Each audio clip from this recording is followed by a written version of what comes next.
You gotta wake up to a world that's real. You gotta rise up and make it feel. Life in full measure is more than just pleasure.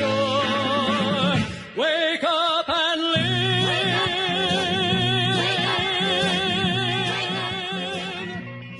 live. We are ready to go. Okay, let's keep this to an hour or less. Okay, I mean I'm very serious. I don't have the time. No worries. Yeah, so let's just Okay. so we have 5 topics. Give it 10 minutes each, and we are good. Yeah. Okay. All right. Okay, so here we go. Okay, go ahead. Hello and welcome. Today is Friday, January the 9th, 2015. This is Paul Sandhu coming to you with another episode of Wake Up and Live Radio. Since this is my first interview of the year, Happy New Year to all listeners. I have on the line with me a repeat and very popular guest, Mr. Jim Willie, the Golden Jackass. Jim Willie is the editor and publisher of the Golden Jackass website, and his news report is titled The Hat Trick Letter. Now, Jim Willie needs no more introduction than that on this program. So without further ado, hello and welcome, Jim. Oh, good to be back. We have a new year, and sure does look like the breakdown is in full view and gathering momentum precisely as I forecasted a few months ago.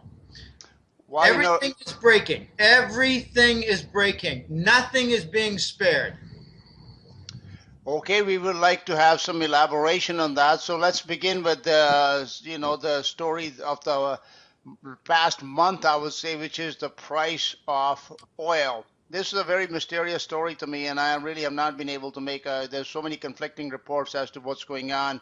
Oh, there's demand has suddenly dropped 50%. Like, how the heck that's possible, I don't know. So what's the true story about oil, Jim? It's a huge question. I agree. It's like there are 4 or 5 major moving parts. Anyone who believes that this is strictly a supply and demand issue with a decline in demand is pretty much, I think, a moron. I don't mince words. That's the public stated governmental Wall Street line of bullshit. There's another Wall Street and governmental line that has come out and become quite popular in the last couple of months or more, and that is the U.S. is engineering a lower oil price in order to damage Russia, which is the world's #1 oil producer. Well, I got news for you. This is just completely wrong information. The ruble has declined in its exchange rate as much as the oil price has. So therefore, in Russia, the oil price has not changed. Let that sink in. The oil price has not changed for the Russian industries. It's equal. The impact to them is on import prices, like for, say, BMWs or any European-built car, a Fiat, machinery from Germany. Okay, those prices have gone up. So Russia is not draining, as the West press says, is not draining their gold reserves in order to support the import price threat to their economy. That's not happening. What they're doing is they're selling treasury bonds. They're dumping their reserve treasury bond toxic paper based in the dollar, which is the exact opposite of what the Western press says.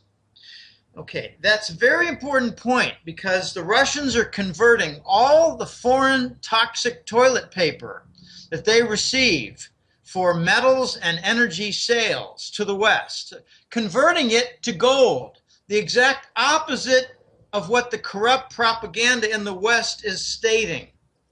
So the Russian economy is not reeling, is not in tatters. Their energy industry is not falling on its face. They have intact revenues in ruble terms. The problem is in their difficult management of the reserves. They're not selling gold, they're selling treasury bonds to manage things. I've got a client who has a son in Moscow. He says there's no price shocks whatsoever. There's no impact to their energy prices like in the United States. And furthermore, he said something that I didn't expect to hear. He said if you look at the import prices, yes, they go up 5 or 10% suddenly in the course of a few weeks, but then they settle right back down. In other words, Russia's not falling apart. Okay, I would like to put forth the opinion, and I feel this very firmly, that the dollar is dying. And it's like a massive uncontrollable rocket. It's just falling up. It doesn't make a lot of sense. There's a lot of paradox involved with the dollar. First of all, one must consider a notion that's very difficult for the novice to understand and more easily comprehended by people with a good deal of experience in the last 10 or 15 years in financial markets. The financial markets are all controlled by derivatives. They're all being intervened by the U.S. Agencies like the Exchange Stabilization Fund and Department of Treasury, Wall Street and their arbitrage, the Forex derivatives. All the financial markets are controlled by the derivatives. Think of them as massive tow lines. Have you ever seen a ship close to port and the big tugboats? Huge ropes, like 18 inches in diameter ropes. Okay, that's what the derivatives are to the financial markets. They're all breaking. I believe that the derivatives are the main item that the Federal Reserve and major central banks are financing and covering. They're covering the derivatives. They're not covering treasury bonds as much. I believe they're covering derivatives 5 to 10 times in volume. So when you read that they've got $40 billion a month or $80 billion a month in covered treasury bonds by QE and all the bond monetization at the Federal Reserve, my guess is that if you included derivatives, which they never do, the total would be probably between $100 and $400 billion a month. That's right. I'm saying that they're covering something on the order of $2, $3, $4 trillion a year just in derivatives to keep your attention away from certain things. And now your attention is fully on the oil price.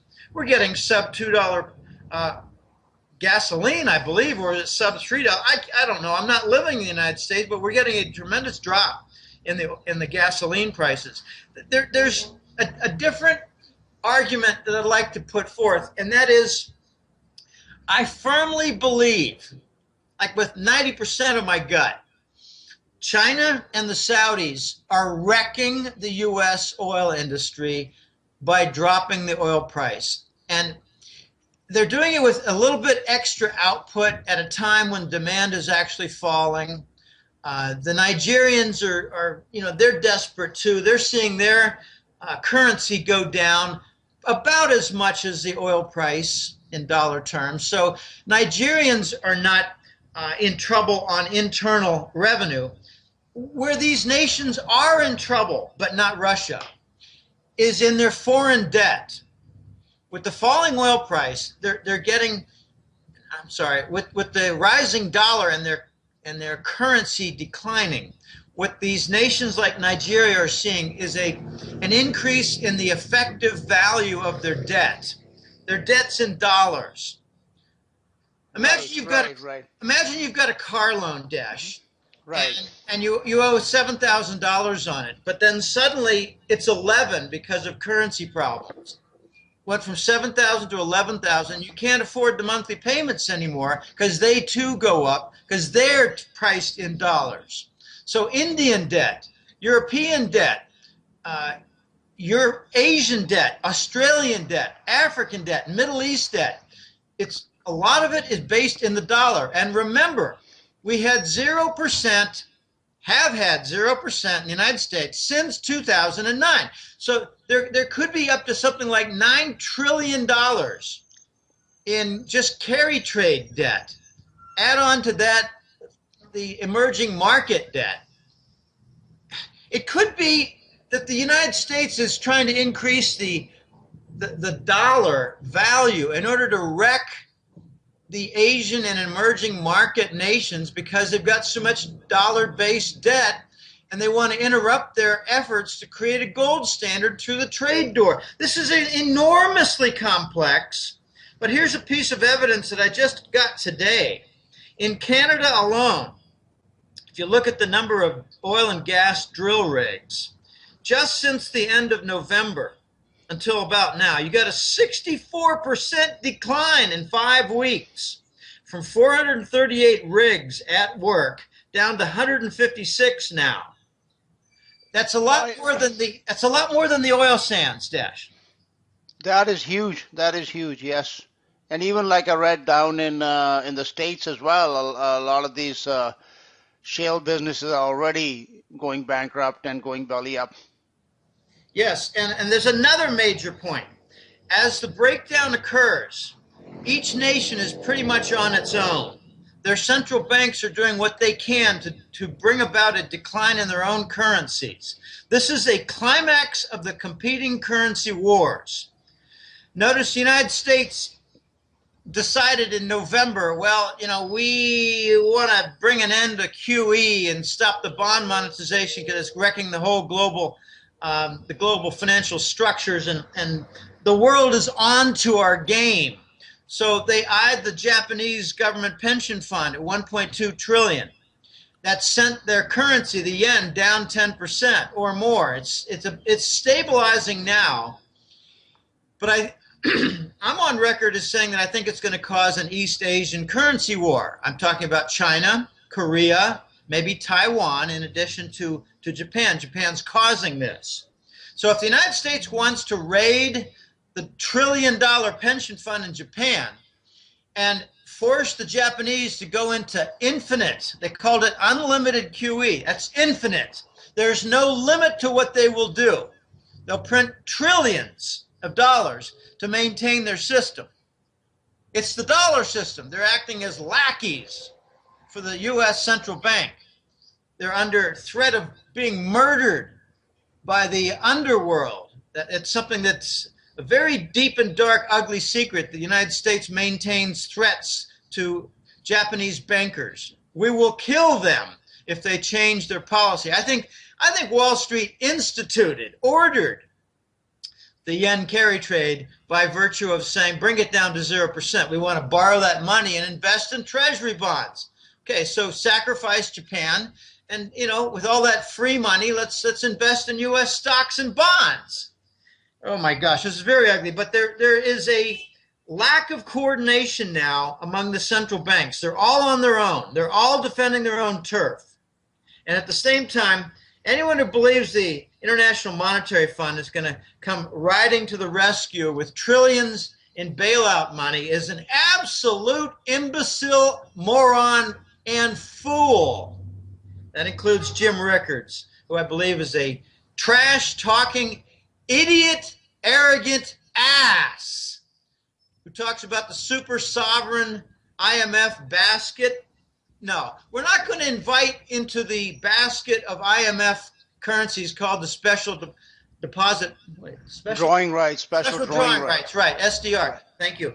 They're not going to bring in the ruble, the yuan, gold, and silver when the U.S. is really busy whacking all of them. It's war. This is war. So this is a currency war that's raging, full stream ahead right now. We're seeing climax of the competing currency wars. We're also seeing a climax in the breakdown. It's like watching a Las Vegas 40-story hotel being collapsed to demolition. Right. Except we don't see it that way. We see it as the dollar's strong. It's not strong. It's dying. This is what it's like the Hollywood facade, where they put this cardboard structure up that looks like a building, but behind it is nothing. Yes. Well, now you've got some actual structures that are falling. They're called economies. Right. So as the derivatives are fracturing and being paid out, they're paid out in dollars. So it's like, the Chinese and Saudis continued in stage 2 something that began on its own. If you're a Pakistani or a Brazilian company or a Portuguese company or a French or Dutch or Norwegian company, and you're seeing a lot of problems and you got a bunch of cash, you're going to hunker down into what's rising and what looks strong, and that's the dollar. So the breakdown in the economy feeds the dollar. So that's why, Jim, that the dollar is rising, is because the derivatives are being paid out in dollars. Otherwise, it makes no sense that it should be rising at this time. Yes, that's a big part of it, but I also believe that the dollar carry trade. Okay, let me just back up a little bit. Quick preface. Since 2009, we've had 0%, and I'm on record as saying when they started it, it would be forever, and it has been forever. We're in our 5th year of 0%. Oh, call it a 1/4%. I don't care. Round it to 0. If you can borrow dollars for free, you can then invest it in some port facility or railroad in Nigeria or whatever. Whatever you want to do, you can borrow it at 0%. Okay, now if things are starting to fracture economically, it's time to pay off those debts that you used and bought at 0%, but you built something in a business line. You had maybe an investment in some financial strategy. Well, things are unwinding now, and the free borrowed money has been for 5 years the dollar.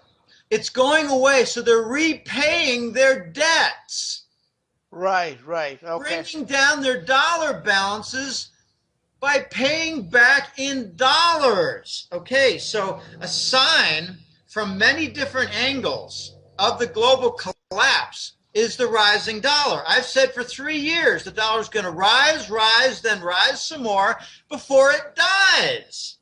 We're seeing it, but Wall Street paints a story of, oh no, we're really hitting Russia under the belt.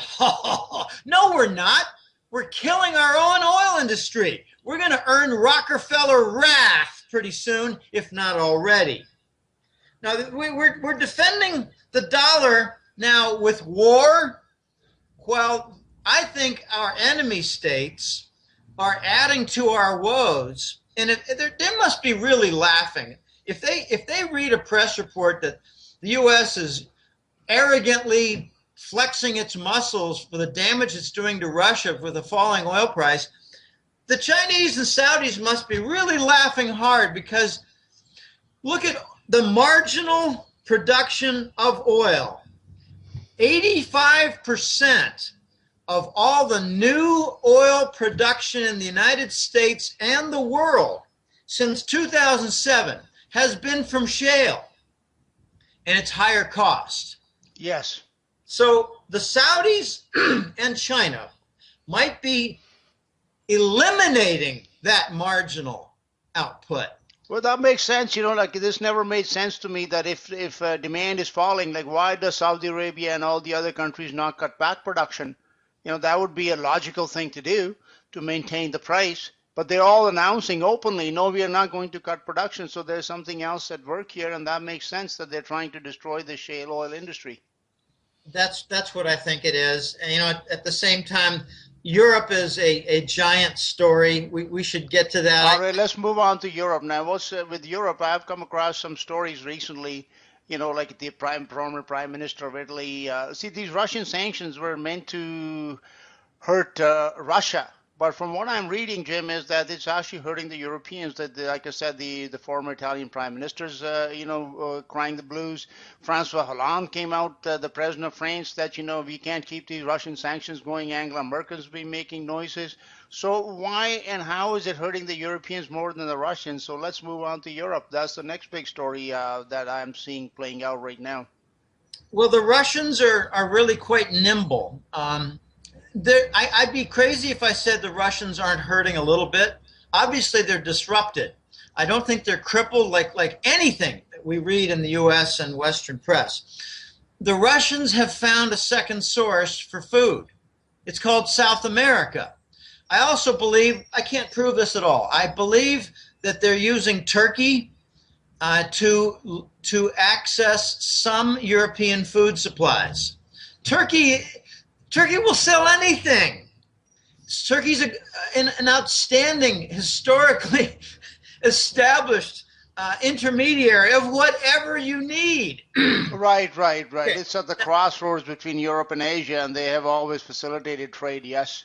And they also facilitate trade to the Middle East, to Dubai, a big connection between Turkey and Dubai for gold. Okay, so I'm on record as saying 3 or 4 months ago, the Germans are going to abandon the European Union. And you have said that on my program many times and other places, Jim, and yes, you did say that very emphatically. Very emphatically, and now we're seeing the German #2 politician. I don't honestly, I admit my foibles here and my ignorance occasionally. I believe the second in command in Germany is called the Prime Minister. And I don't know the fellow's name, but he's the second in command behind Merkel. It could be that Merkel is playing to the banker politician crowd while the #2 man is speaking the real voice of the people. The #2 man in Germany just came out and said, we need to bring about an end to the Russian sanctions. They make no sense. They're a long-standing, multi-decade trade partner. They're referring to since the end of World War II. I need to repeat this. There are between 3,000 and 5,000 German companies doing business with Russia. They are not going to abandon that. Okay, Merkel has been saying something. She's not talking about an end to the sanctions, but she is on record, I think it was about 3 or 4 weeks ago, in a visit to Eastern Europe, saying we must continue the South Stream gas pipeline construction.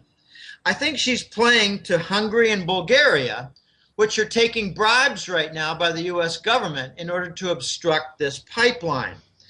Okay, I believe Austria and Germany are a little bit worried sick that this South Stream pipeline is not going to be completed by end of 2015, early 2016. They need that gas. Russia played an excellent chessboard move. They said, well, okay, we're not going to do the South Stream. It's not going to go through Hungary and Bulgaria into Austria and Germany. We're not going to do it. We're going to go through Turkey and let those northern nations fend for themselves with supply through Italy or wherever as it comes in from the south where they're not obstructing. So you have all these different countries objecting to the damage to their economy. I like to summarize it more simply. The U.S. is telling the European nations, join us, join the war in Ukraine. Let's block off Russian influence. Let's block off Russian energy. Let's block off Russian trade, and let's block off Russian banks. Join us in the United States as we wreck your economies, as we destroy your labor market, as we wreck your wealth.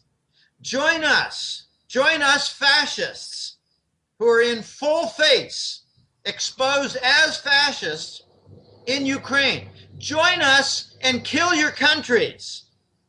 Join us. War is good. Join us.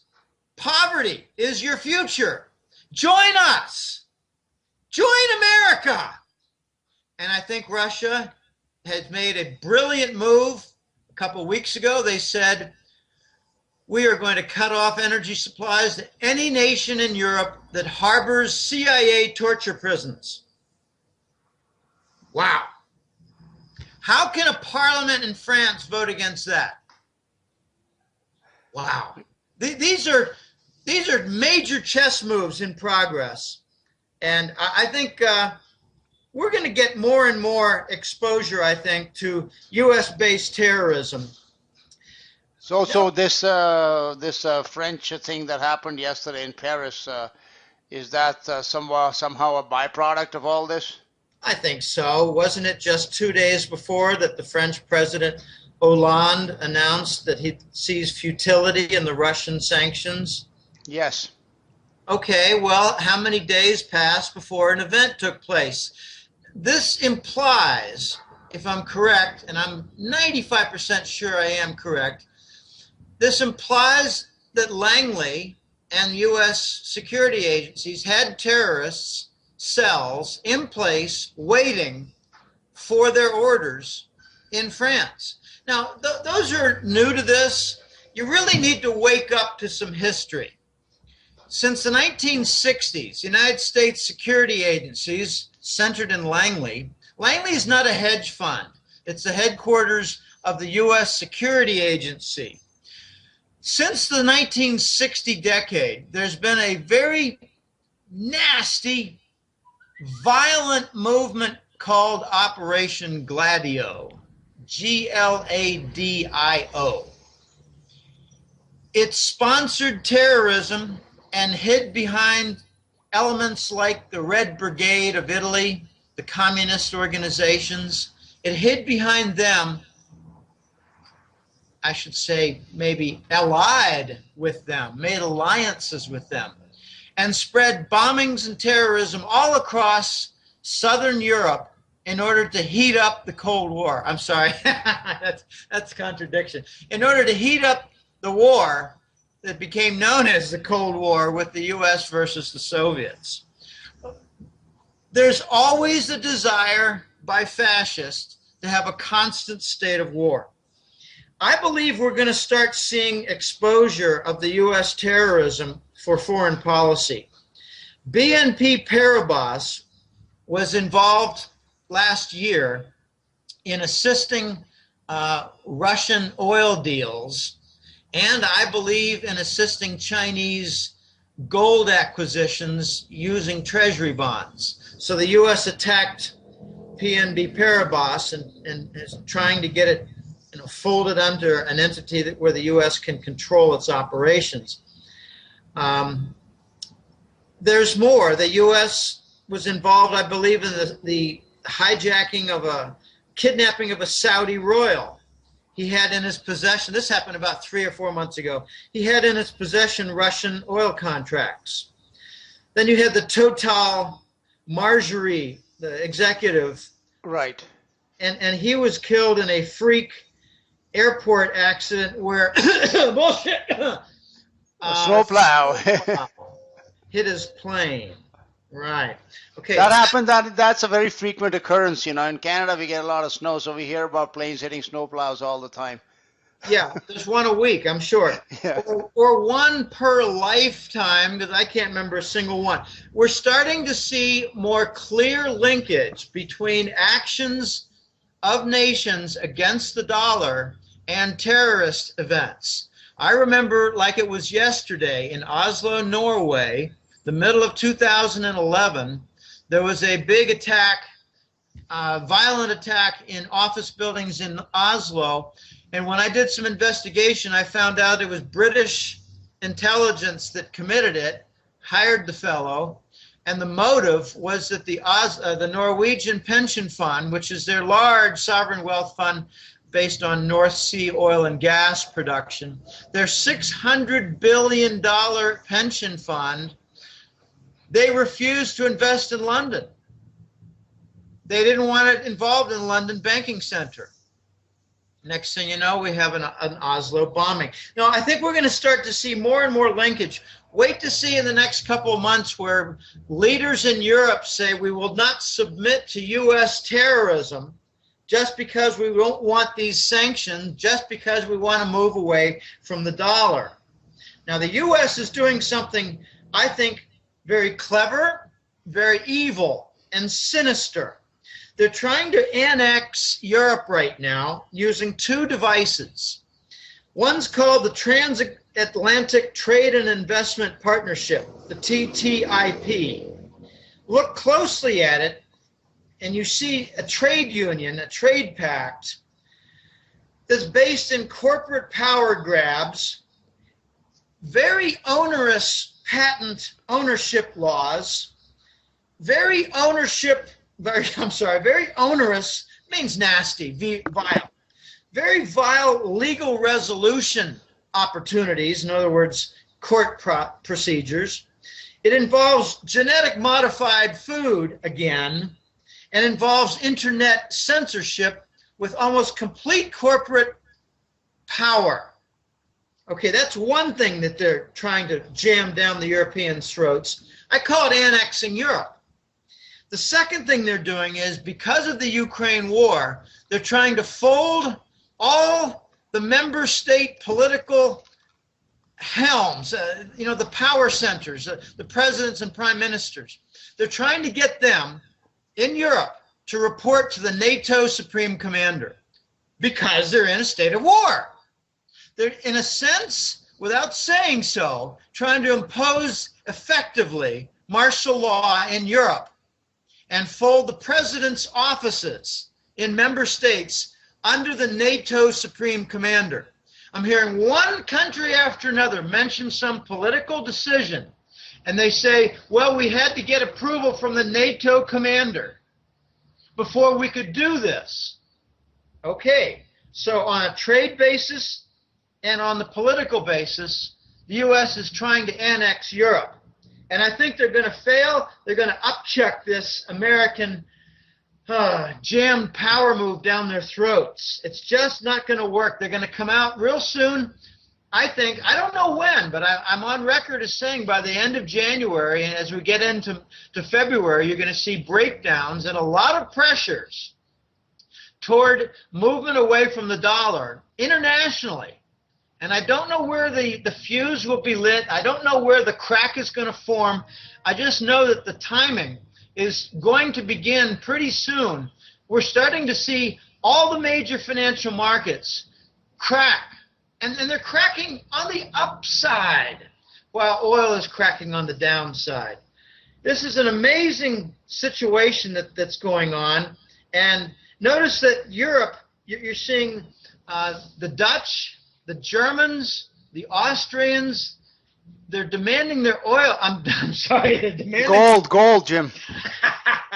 They're demanding their gold back. Okay, why is that? Well, I learned a while ago that the Germans started their repatriation effort back in 2011 because they got advanced warning of the Ukraine war, and they thought the Americans had lost their minds. So they wanted their gold back. Now I'm learning that the Central European nations are trying to form a large hoard of gold, and I believe it is going to be used as the European entry deposit for gold in order to be members of the new BRICS gold and silver backed currency system.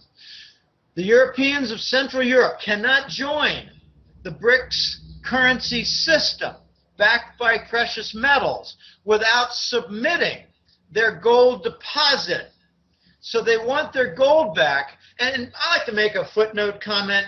The U.S. and French have held back on giving back the German gold, and it's something like 330 tons. That's not the whole German gold deposit in reserves. They've got over 4,000 tons, like 4,500 tons of gold for German reserves. It's one of the leading nations in the world on per capita gold holdings. We're talking about 1/10 or less of the German gold that they can't get their hands on. They've got 90% of their gold in possession. They're ready. Oh, they do? I was not aware of that. That's good to know. Why would anyone think they've only got 300 tons of gold? They've got these trade surpluses for 30 freaking years. True. Okay. The West does not want to let you know that their reserves are over 4,000 tons. They want you to think gold's irrelevant while we're going and staging wars all across the war, stealing their central bank gold. Within 3 weeks of the Ukraine coup d'etat by the U.S. fascists and Nazis, the U.S. stole the Kiev central bank gold 33 tons. We put out a false story that it's for safekeeping in New York Fed. Yeah, right. It's called dumping on the gold market. They bought another couple months while they continue to steal the GLD fund from the morons who think they own gold by investing in GLD. Now, this is we're in the end game here, Dash. This is So what do you see as far as the future of the EU is concerned now with what's going on with Greece? And I also read the other day that Iceland has withdrawn its application for membership in the EU. They don't want to be a part of that anymore. And, like you remember Victoria Nuland said, F the EU. So it seems like the EU is really getting effed. This Greek situation could be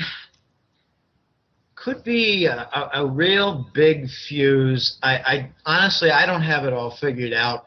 But Germany actually said, when I say Germany, this is very confusing.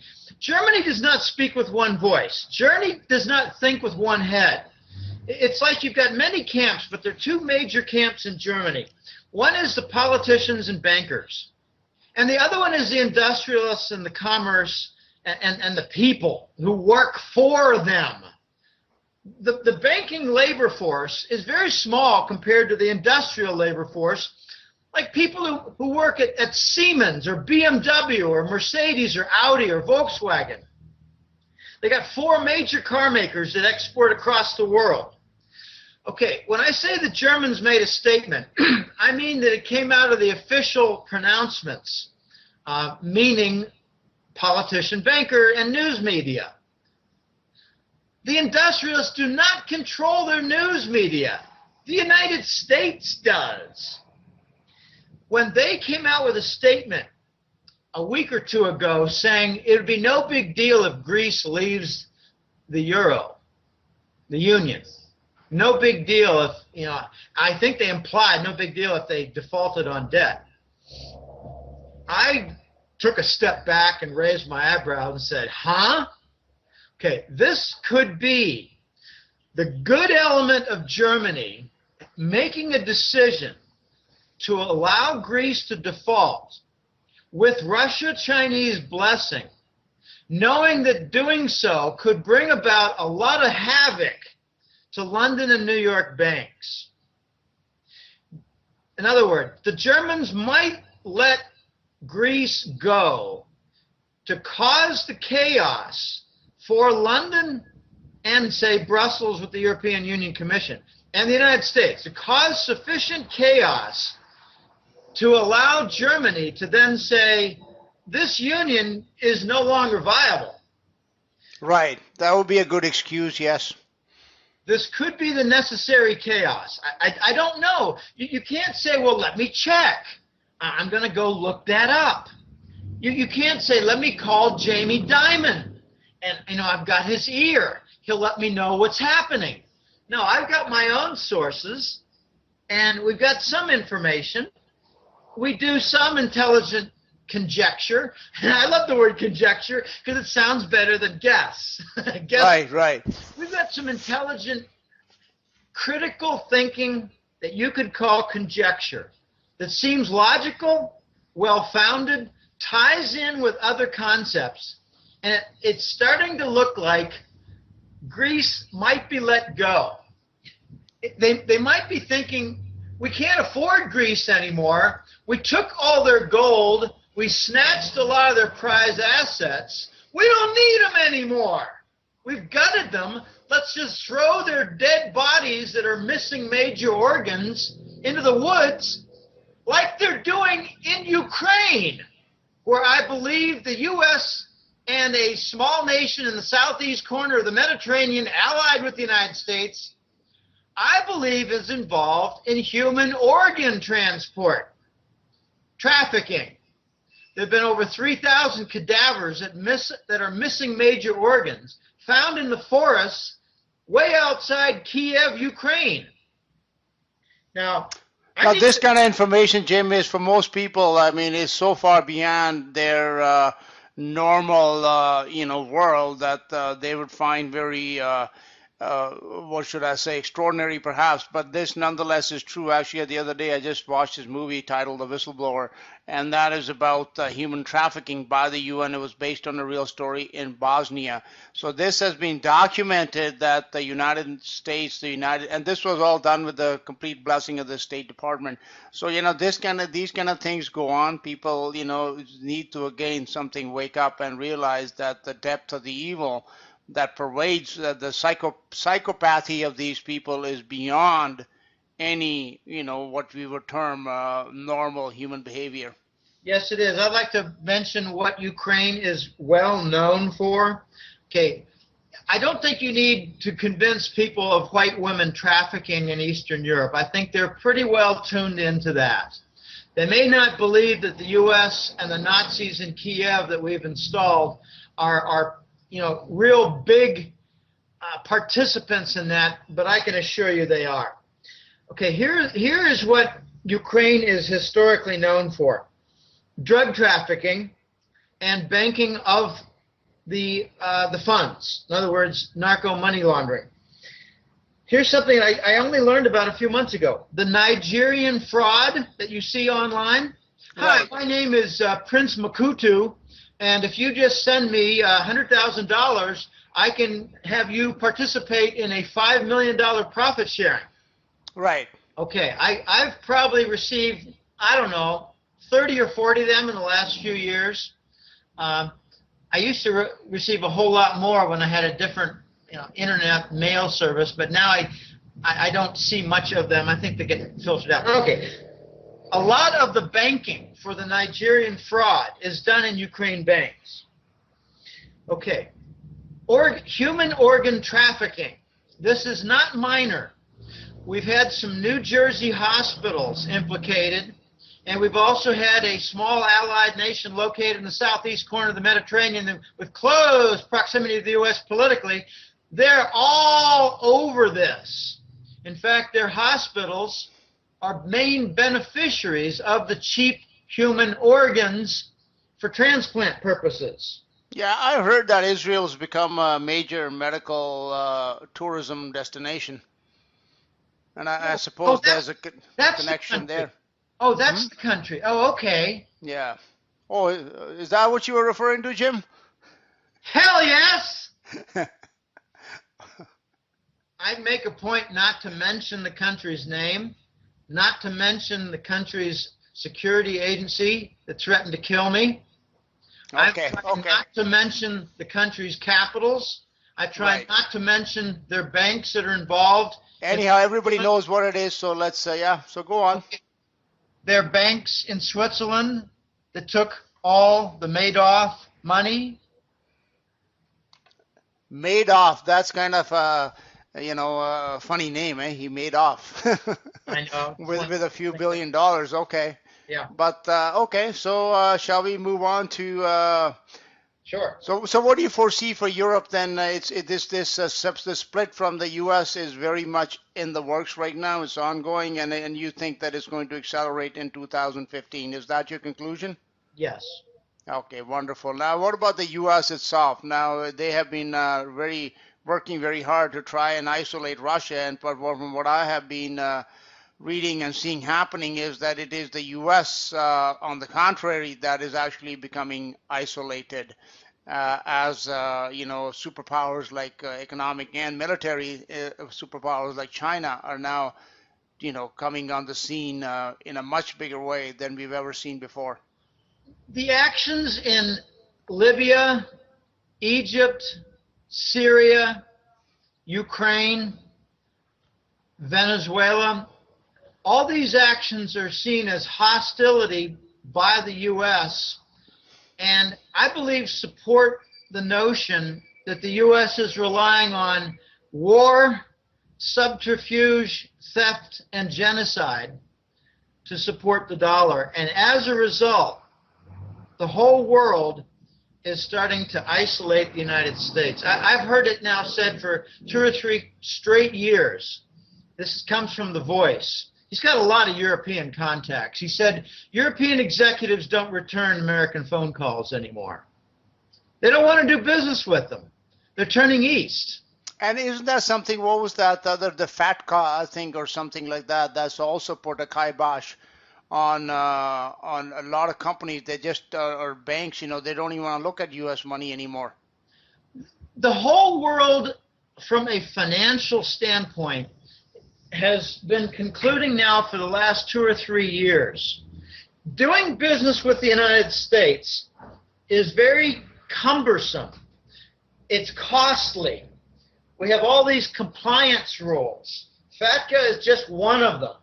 That's for foreign bank accounts disclosure. for U.S. citizens. It's far more than that. It's like, well, you have to submit these forms and demonstrate that there's been some kind of assurance that the companies that these foreign companies are doing business with are not involved in terrorism. I mean, I don't think they can even define terrorism. It's a perfect word out there. Oh, he's a terrorist. What does that mean? Well, I have a simple definition of what terrorist is. Any nation or financial entity that does not want to do business in the dollar. That was the basis of the Iranian sanctions. And the Iraq War. And the Iraq War. And Libya. Libya, too. They wanted to come out with a pan-Arab gold dinar. I mean, it's far more than that. The Cyprus events, I believe, had a dollar basis. The Russians were using Cyprus banks, where they had the huge Gazprom bank and other ones, other big Russian banks in there, Sberbank, and there's a three-letter one. I can't. It's got a V and a G, and I can't think of the name. But the Russians were using Cyprus to dump treasuries and buy gold. So U.S. came out with a story that, we're going to default on Cyprus banks and do a bail-in. Wouldn't it be a whole lot different if they announced more accurately, we don't like what the Russians are doing in Cyprus, buying gold and dumping treasury bonds, so we're going to try to block them? That kind of story wouldn't go over real well. So notice we've had no bail-ins in, I think it's 20 months since Cyprus. Right. But we do have the G20 in Brisbane, Australia, just 2 months ago, announcing they're going to institutionalize bail-ins. Well, I kind of doubt it'll ever happen. And if it does happen, if bail-ins do happen, I will go on record as saying it will be coincident with the failure of numerous giant banks and their liquidation. Just as an aside, Jim, I have family in Brisbane, and just after the G20, Brisbane was hit by the biggest storm they have pretty much ever been hit by. So I was just wondering if that was, this is just my conspiratorial mind working, if their message was being sent to them about these proposed bail-ins and all that they spoke about at that meeting. Well, it could be. You could look at Fukushima. You could look at the hurricanes in Philippines, the back-to-back ones within a month. You could look at a lot of different weather events that are closely tied to decisions by the countries to move away from the dollar. We're talking about HAARP events, H-A-A-R-P. I don't want to open this big can, Dad. Right. Okay, so now what are some of the signs that you are seeing that the U.S. dollar is being, bypassed and is becoming increasingly irrelevant on a global scale? So what are some of the major signs that have come to your notice? I think it's a really important thing to look at the devices and the structures. You could call them windows, you can call them offices. Look at all these RMB facilities. Now, there are two types of, RMB means renminbi, Chinese yuan, has a nickname of renminbi. In Chinese, it means people's money. But now you're seeing the usage of the acronym RMB. I'm looking to get an RMB account here in Costa Rica. Well, I think that'd be pretty cool. Get away from the dollar, store money in Chinese currency, because it's going to go up when the dollar vanishes. Okay, there are two types of RMB centers. One is a hub that is used for, say, conversion to any of 30 different currencies, okay? And another one is a bond trading center where you got bond issuance, where even companies like McDonald's could float a corporate bond in RMB currency denomination. All right, so you've got all these different RMB centers coming up. The major hubs, a hub is much bigger than a swap facility. A hub is a center for converting currency and a place where they can buy and sell and issue corporate bonds in RMB. London and Frankfurt, Germany are the two, and I think Frankfurt is going to supersede, eclipse, and overwhelm Britain. Huge R&B center is developing in Germany. All right, now you get the swap facilities. It used to be, Brazil and a couple other nations several years ago. Well, now it's more like what nations are not participating in the swap facility for trade. Okay, let's just run off a list of countries. This is not complete, but you got a lot of Eastern European nations that are part of old Soviet Union, like Belarus and Kazakhstan. They're part of the yuan swap facility family. But so's France, so's Switzerland, so's England, so's Germany, Australia, New Zealand, Brazil, Canada. Canada is the most recent one. Now you've got a hint that Los Angeles is going to open one. I thought, no way in hell will the United States ever open an RMB swap facility, but there is now in Los Angeles an RMB trading center. I think it's an office to facilitate conversion because there's so much import of Chinese goods in the United States, and furthermore, the Chinese own the Long Beach, California, which is Los Angeles Metro.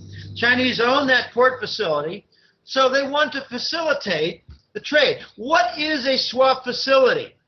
Okay, it's like 3 Chinese giant banks and 5 Brazil banks all make this handshake that the Chinese-Brazilian trade will be settled outside the dollar, and on a net basis, they'll figure things out at the end. It might be some credit carried over to the next quarter. I don't know. It might be some bigger deal that settles in the deficit or the balance, balance due, credit for one nation. It's going to be largely Chinese supplying and Brazil buying. The Australians now have $0 trade with China. Okay. Did you say zero? Yes. Yes, 0. That would have seemed unbelievable even 5 years ago. The Chinese own all the ports. They own many different mining properties in Australia. And they own half the real estate in Sydney now. I was there, and it's just the Chinese investment is incredible.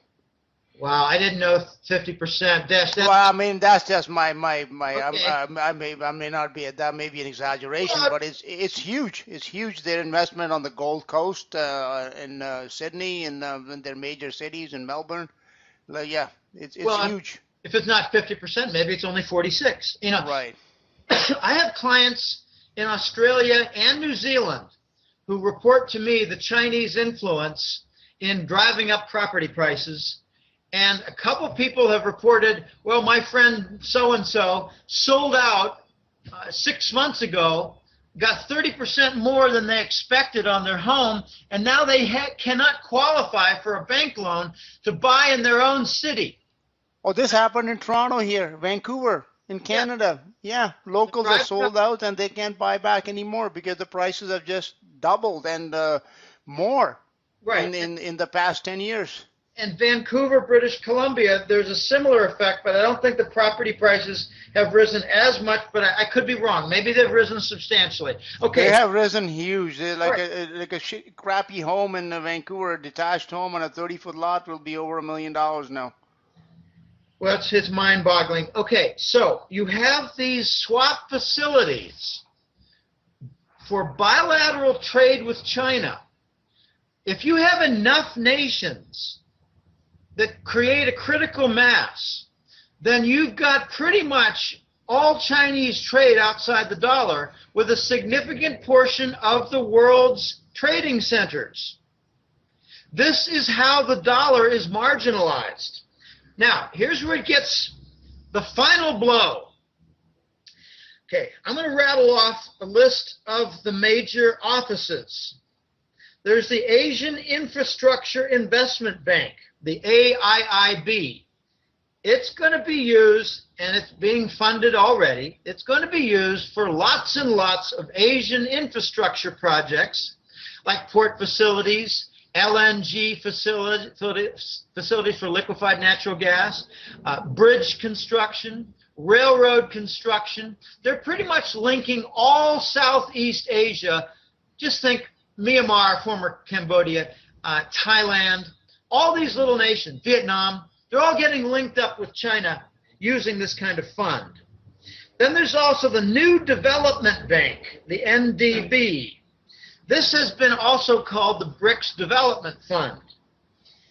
So it is going to be used for Tanzanian railroad, for Nigerian railroad, for port facilities in Western Africa.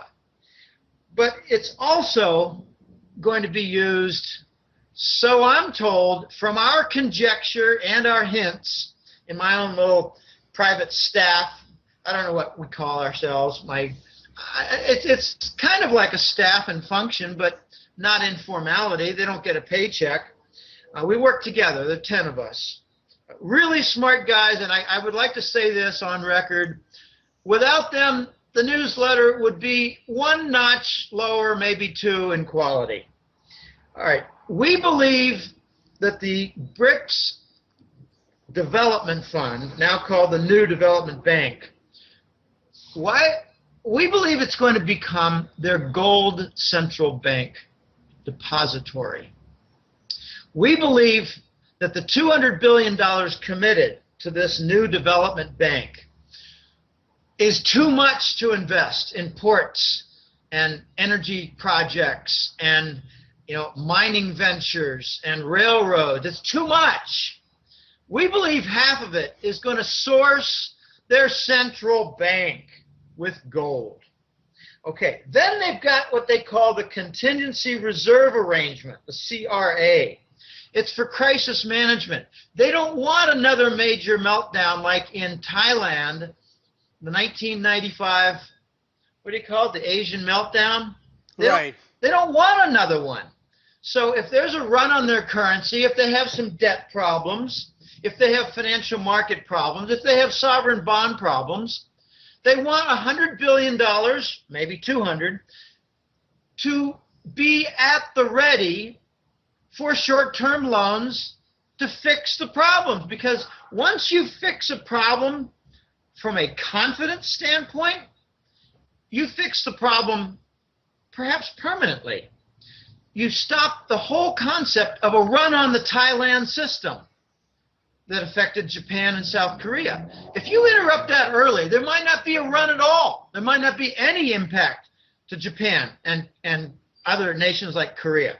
So like what Soros did in the 90s and all that, so they will preempt all that and they will stop these Western sharks from eating the flesh off all these weaker currencies, weaker nations around in Asia and Africa and elsewhere. Yes, even Argentina. I believe the crises in Argentina in the 80s and 90s in Mexico resulted in Wall Street draining their banks. I mean, this is how the West exploits the emerging markets.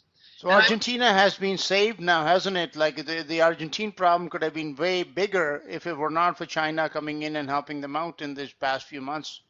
Yes, but the aid is kind of small. Let's see if it grows. I think that Argentina is going to be a test case for the BRICS nations to revive and resuscitate in full American hemisphere view.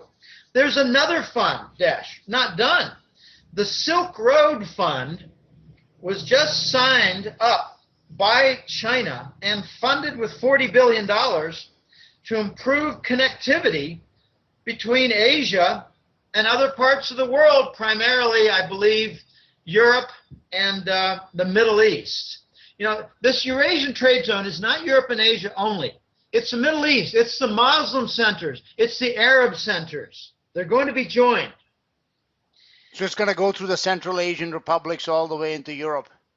Yes, but also all the way down into the Persian Gulf. Okay. Dubai. Right. So it'll be like an octopus with many branches, many tentacles spread all through Asia and Europe. It's the George Orwell Eurasian concept to oppose Oceania by the British and Americans. Interesting. This is how things are shaping up. It's the Americans and the Anglo-American, British American. The Anglo-Americans joining up with all the navies of the world to oppose the gigantic Europe, Asian, Arab centers for trade. Right. Now, I do not believe the BRICS are going to be folded under IMF control. I think the BRICS are going to stand on the Asian Infrastructure Investment Bank, the BRICS Development Bank, the Contingency Reserve Arrangement, and the Silk Road Fund, and say F you to the IMF and the World Bank as they either become totally under Chinese control or are disbanded and tossed into the dustbin of history. In other words, since the United States offered the Ukraine war a year ago and violated a pact, a treaty, if you will, with 140 nations for a global currency reset. It's not in the U.S. news, not in the Canadian news. Let me repeat that. The U.S. signed with 140 nations a global currency reset accord that would have adjusted certain currencies but would have doubled the gold price. Doubled the gold price. It would have doubled the gold price and tripled the silver price. It would have tripled the silver price. Right. The United States decided to betray the nations and the accord, to violate it, and offer a Ukraine war instead and to steal their central bank gold. So, the U.S. has basically shut the door on the gold standard coming through the Forex currency doors. Instead, the gold standard is going to be installed through the trade settlement systems, rendering the dollar useless for settling trade, making the U.S. desperate for imports, and launching a new currency which will have to devalue. And as a result, all the banking systems of the world are going to realize these treasury bonds are trash. They're toxic paper, messing up our cost structure. We're going to have to dispose of them, and that's going to bring about the end of the dollar. As the world discards the dollar for trade settlement, since the U.S. with the Ukraine war made it clear that the Forex doors will not be walked through for reinstalling the gold standard. In other words, the trade systems will get rid of the dollar, forcing all the banking structures to diversify and discard their toxic treasury bonds. Now, Jim, this would not be speculation. This is actually something which is going on in full force with all these bilateral agreements that have been bilateral, multilateral agreements that have been signed around the world to bypass the dollar. So this is something that is already happening. They're doing it in their own currencies, but it's only a matter of time before gold becomes a component. It already may be in a stealth manner. Yes, if you've ever watched a few spiders making a web, they go from one point to another, like China to Australia. And then they go from China to France. And then they go from China to London. And then China to Brazil. Moscow, right. After a while, step back and you see a web. Right. So that web is quite advanced now. I would think that it's not in its early stages. It's at least in the intermediary stages already, I would guess. I think it's in the late stages. You've got 170 nations that have signed up as BRICS alliance nations. So when the United States tries to isolate Russia and continue with its trade war with China, which I forecast back in 2005 and 2006, I said it would move from a cooperative alliance to a hostile alliance to a friction-filled alliance to outright trade war. Okay, so as the U.S. tries to isolate Russia while it tries to wall off China, and that's not possible because they're a major creditor to the United States, they're not going to isolate Russia and China. They're going to isolate themselves from the BRICS and their alliance nations. The U.S. is going to alienate itself and isolate itself from 170 major nations in the world. In other words, the United States is going to isolate itself. It's been a major theme of mine for 2 years. The United States is in the process of isolating itself with policies and measures that began in open recognition in 2012. The gold standard is going to arrive through the BRICS and their alliance nations in order to stop this chronic, endless global financial crisis, where the West has no initiative, no effort, and no desire toward solution. Right, right. Okay, so now, are you then in all these events that have been going on for the stage for which was set after that 07, 08 debacles, do you see an acceleration in the global economic degradation and decline and decay as a breakdown is occurring, which is being led by, of course, the move away from the U.S. dollar? Yes. And this endless QE? Yes, I see. As 2015 began, we're here. The global breakdown is more clear. The ruined sovereign bonds, they're ruined because they're just being reinforced by hypermonetary inflation. You can't support the Portuguese debt with the printing press that's being used by Draghi's European Central Bank. You don't have any legitimacy. You don't have any confidence. It's not valid. It's just effective in a way that's gradually losing its legs.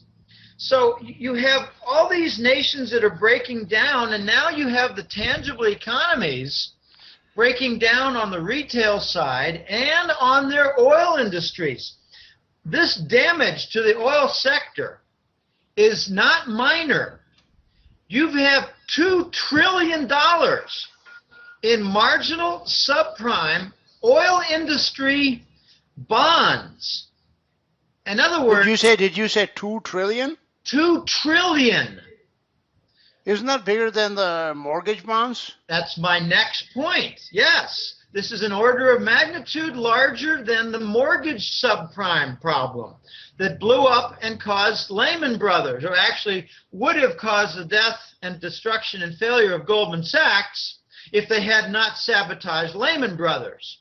So what's coming in the next few months is a sequence of oil industry subprime bonds that are either broken and fail in full view or are covered by the Federal Reserve, and I don't think they're going to be doing that.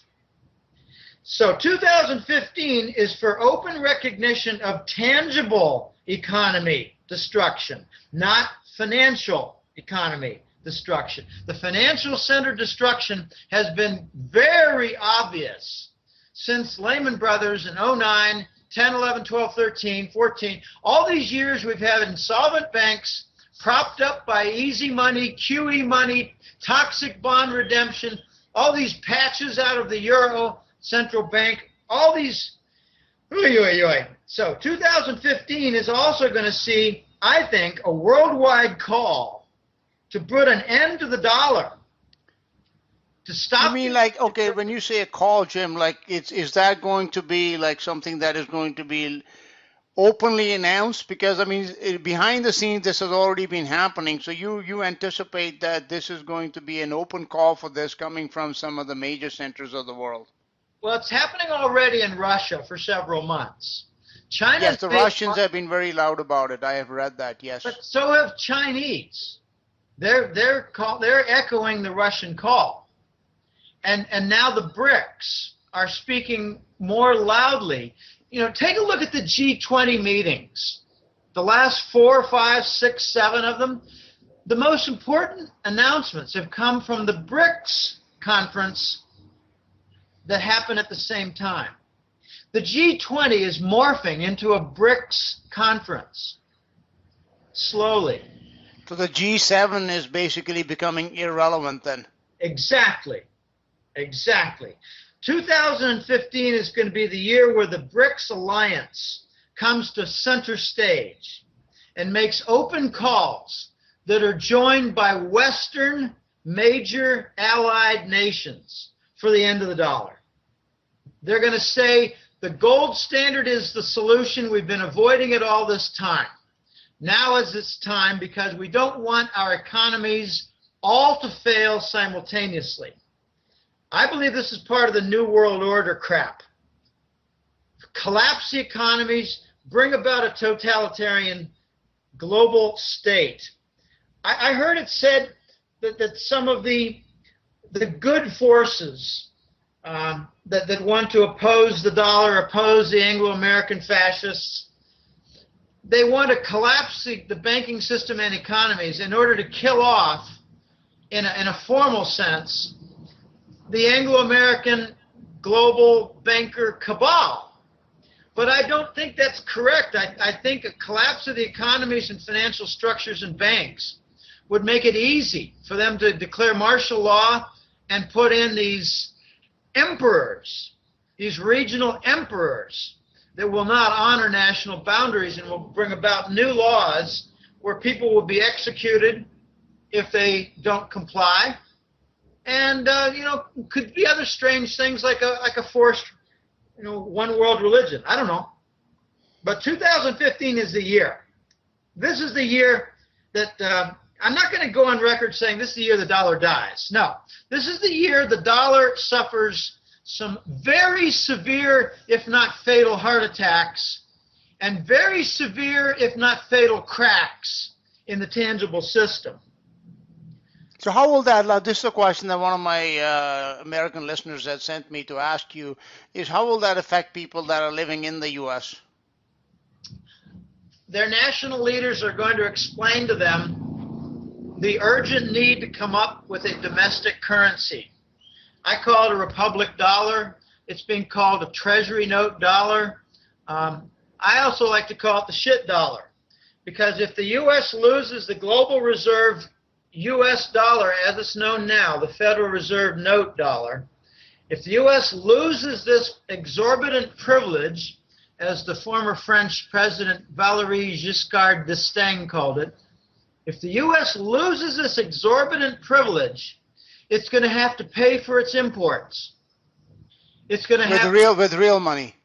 Well, you could say with real money, but I'm going to start off by saying with some other currency. Right. And this transitional currency, I think, is going to be the devalued new dollar, the shit dollar, the shice dollar, the republic dollar. If they start a new dollar, they're going to have to say, this is what its foundation is. This is what its backing is. And they're going to be stuck by saying, we've got gold behind it. And further examination is going to be the fraudulent U.S. government accounting with deep storage gold that's tied with the evergreen contracts of Barrick. So I think it's going to be devaluated 30% out of the gate. And in 6 months, another 30%, which would be an effective 70% devaluation of the dollar that the Americans will need to use in order to bring about their import supply. When global trade stops in the dollar, the banks of the world are going to stop taking treasury bonds as they begin dumping the treasury bonds, and the United States will be forced to come up with a new currency in order to secure import supply. They're going to have big trouble, so the Americans are going to experience massive shortages while they increase on prices all over the place. And then comes the chaos, then comes the disorder, then comes the rioting and the martial law. And I think we've already seen a U.S. government debt default. I think it's already occurred. They suspended the debt limit, which is consistent with my claim of a debt default already in occurrence.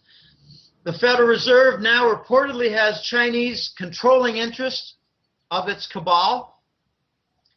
And the Chinese have taken ownership of J.P. Morgan's headquarters, which includes a gold vault, the largest private non-central bank gold vault in the world, which has underground tunnels into the Federal Reserve gold vaults. So I believe the U.S. has already defaulted, and the Chinese have told the Americans, don't announce it, because we're still busy converting our treasury bonds into hard assets like port facilities, mining deposits, energy projects, petrochemical included, and commercial office buildings. The Chinese are doing something very clever.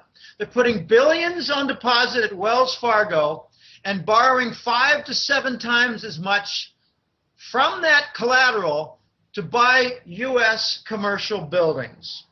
And the U.S. banking authorities, like the Department of Treasuries and the rule makers, they cannot say to Wells Fargo, you can't use Treasury bonds as collateral. I mean, the Chinese are using the U.S. system in order to, I think, bring about a commercial colonization. They're buying up. So the enemy's already within the gates. They've been in the gates for years. They've got about 7 industrial parks. It's not just Idaho anymore. It's upstate New York. They bought when I was growing up in Pittsburgh, it was a daily occurrence to clean out your pores on your face. Go to the mirror, clean out some of the black. That's from the steel mills. Yeah. Pennsylvania and Pittsburgh changed radically when the steel industry went away. Cleveland included. Philadelphia and New Jersey included. The steel industry went away. But in the Pittsburgh metro area, there were some Westinghouse mills. I actually worked for Westinghouse during my graduate school summers. I had a nice, I wouldn't call it a cushy job. I'd call it a special job. I was selected. Westinghouse went to the Carnegie Mellon Statistics Department and said, we'd like one of your good students to work with us all summer. And they chose me, and I was very flattered, and I made some decent money. It was good. It was, hourly wage, and I worked 3 or 4 days a week. I had a mentor, a guy who, shepherded me along. And the Chinese just bought the Westinghouse mills, the abandoned mills. Westinghouse invented the train air brake system. Westinghouse makes hundreds of thousands of transformers, the things you see on top of the telephone pole that connect the wires. Right. Those are transformers. They're largely a Westinghouse monopoly, not entirely. All right. So the Chinese are already inside the gate. They're already buying up properties, and I think they're going to become the biggest American business employer in 3 years. Not just American, by the way. Like, there's a summit going on in Beijing right now for Latin America and the Caribbean countries. It's the first time ever that they have gone out to have a summit out in Beijing. So this is America's backyard, which, the Caribbean and Latin America used to be America, the U.S. playground. Nobody else was allowed here except for the Russians as some influence. But now it's China all the way from Mexico down to Argentina. Absolutely. And there have been trade deals like between Brazil and Uruguay. They're going to do all their trade and settle it outside the dollar. And it's being talked about as a model for Mercosur. Think of it as Mercado del Sur, the southern market. Right. Mercosur is not going to be dollar-based in trade settlement. It's going to be for all Latin America, maybe all South America, and they'll work their way up into Central America because Russia is all over Nicaragua. China's got the canal deal, which I am very dubious about its completion in Nicaragua. The Chinese operate the Panama Canal. They have huge presence there in the import-export business. The Russian and Chinese are slowly encircling the United States. Isn't that interesting that the U.S. has been, for years trying to circle Russia through NATO and Afghanistan, going into Afghanistan and such, and meanwhile, without anybody noticing, China and Russia are at their own borders, both north and south. Yeah, this is game over. Okay, Jim, before we go, I know you're on a little bit past your scheduled time. One last question, which we didn't bring up here, but maybe in passing, which is petrodollar. Is it dead? It's been dead for over a year. And do you think Saudi Arabia is playing the game it is with this overproduction, etc.? It is to break free from the shackles of the petrodollar? I think it's evidence that the petrodollar was broken away from it. Okay.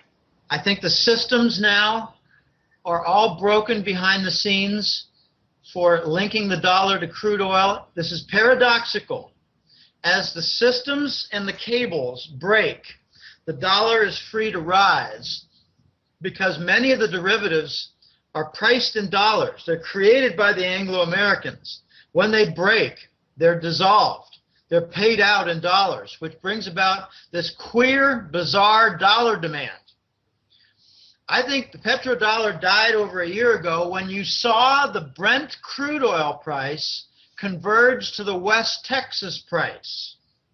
That was your hint that the petrodollar was dead, defunct, and no longer functioning.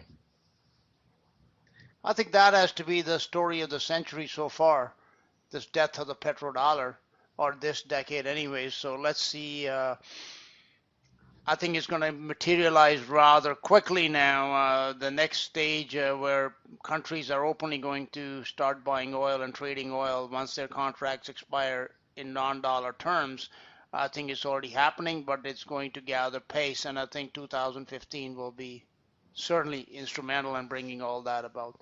Well, Jim, I know you are pressed for time, so before you go, can you please go ahead and share your website and your contact information and tell listeners about your newsletter that they can subscribe to?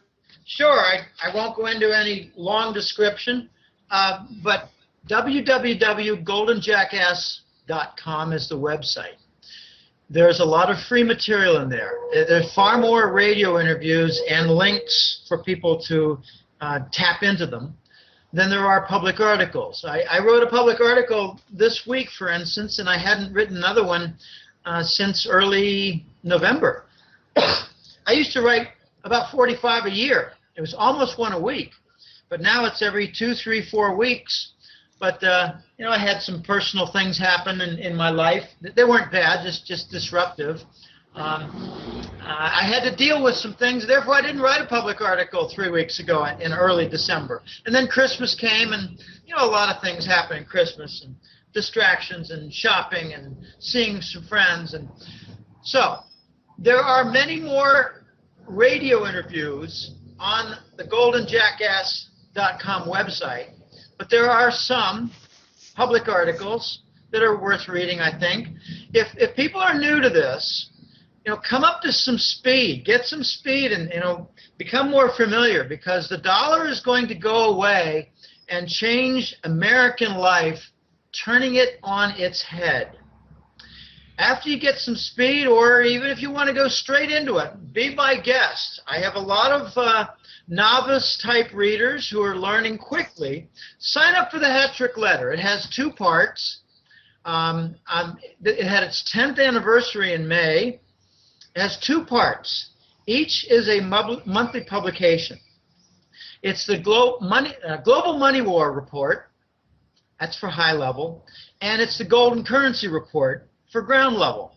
The high level talks about, you know, dismissal of the dollar, BRICS developments, sanctions, and just the whole dollar isolation and removal issues. But the ground level Golden Currency Report has a lot of interesting things about demand for coins, Indian rules and regs that are changing, making it favorable for imports. Has to do with the Shanghai markets and some of the contracts there that are actually trading in gold. For instance, the COMEX has not settled any gold contracts for futures contracts since June of 2012. That's 2.5 years. So the COMEX is not a gold market. It's a gold paper corruption market. It's all settled in cash. Look it up. I'm not making this up. You don't have to. There's too much bizarre stuff happening. But we're going to see some resolution and movement toward remedy in 2015. It'll be a very disruptive year. I was on record in early 2014 when Kiev was taken over and all the U.S. hired assassins were put on the rooftops. Before the Kiev coup took place, I was on record saying it's going to be a very tumultuous year. It's going to pick up a lot of speed in its chaos, and it will end much, much differently from the seemingly tranquil QE is wonderful early parts of 2014. Now, QE is really not front and center. It did not, the 2014 year did not end with QE front and center. It ended with sanctions, dollar rise, global isolation efforts, war, and more war. Does anyone deny now that the dollar is defended by war? That's the point. Not me. I never denied that. I was called crazy in 2005. Now people say, well, obviously. The truth becomes apparent, like what that's as a quote from Orwell, something to that effect, that or one of that in time, everybody comes to accept it as as if they've known it all along. Right. Anyhow, that's good, Jim. Yes, your hat trick letter is indeed a wealth of information. Sometimes it's far better reading. Not sometimes, it is far better reading than Time magazine or something. It usually even runs to sometimes to that length. So I can vouch for that. So once again, my friend, it's been, we've had a treasure trove of information that you've shared with us, for which I'm grateful. And we'll be speaking to you again very shortly, I'm sure. And in each passing week and each passing month, there's going to be, I think, bigger events happening this year than there were last year. Yes, it's going to be a dangerous year. On that note, people need to protect themselves. They need well, then quickly, one more question. Then, when you say protect themselves, is gold and silver still one of the safest forms of protecting your wealth? I think that in farmland and critical industrial property, I don't know of any other ways to protect yourself. You need to get out of your mutual funds, IRAs, stock accounts, bank CDs. What's going to happen to a bank CD, Desh, if the bank goes under from the collapse of the dollar? Well, you could keep the certificate and use it for fire, for burning one day if you're getting cold. That's very true. I would prefer converting them, paying any necessary taxes, and buying gold and silver coins and bars. That's what I would prefer. Call me old-fashioned. Why is it that for several thousand years gold and silver were considered money, but only in 1971 the Americans don't even understand what money is? Why is that? Okay, this is what we discuss in the hat trick letter. And for those who are really confused, let me leave you with a tough question. What is the difference between legal tender, money, and the dollar? Sign up for my newsletter and learn. All right, Jim. Thank you, my friend. Thank you for coming on, and you have yourself a great day down there.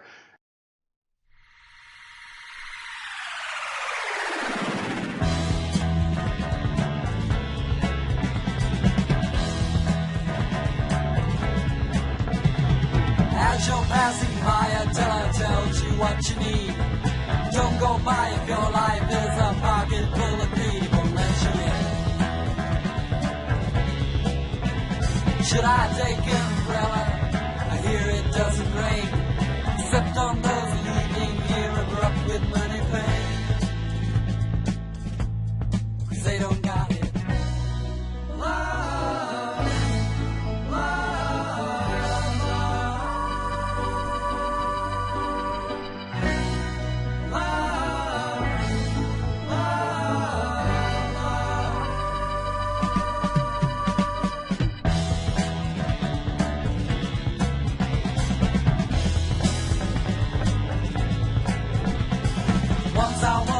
Boy, proud as I could be.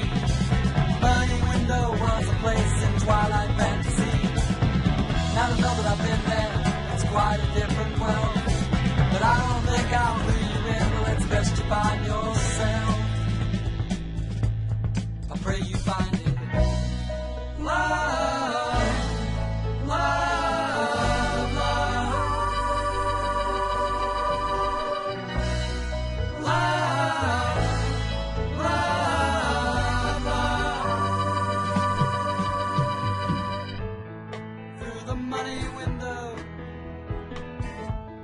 Living life is free.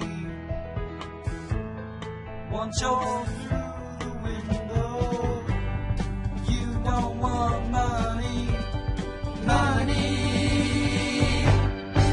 me